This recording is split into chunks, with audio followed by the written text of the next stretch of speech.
The river starts out a little child playing with the stones, running through the countryside, passing trees and nearby homes.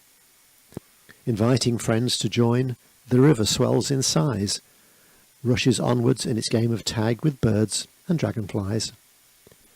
Wider now it gets, and slower does it flow. It carefully follows contours, singing as it goes, but no longer do the stones play, for the river now is deep, as it heads towards some mountains. Its destiny it must meet. It's older now and wiser, but the drop it did not see, the rocks so far below, and the waters wild and free.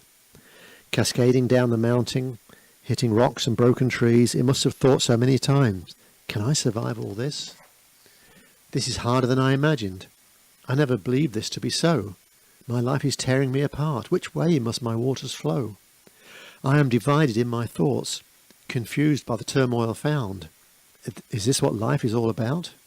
Where does peace abound? Then suddenly all was quiet. Its waters slowed right down. The river was once more a river. Of the turmoil there was no sound.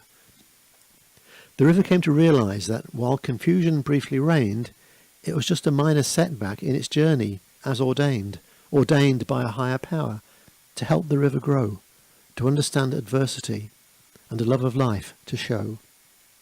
The river caressed the fields, and trees lived on its sides.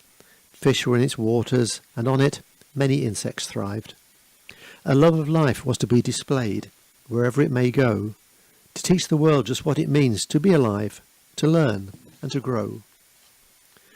The river's purpose, once unknown, now was clearly seen: to serve, to cherish, to love, its mission to simply be.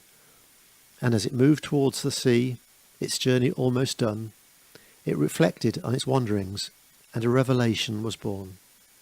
Its journey had been a lesson of not to be afraid of all of life's challenges.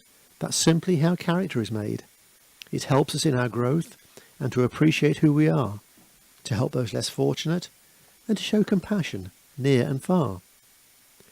That river's life is now complete, absorbed by an endless sea. That river's life I knew so well. That river, perhaps, was me.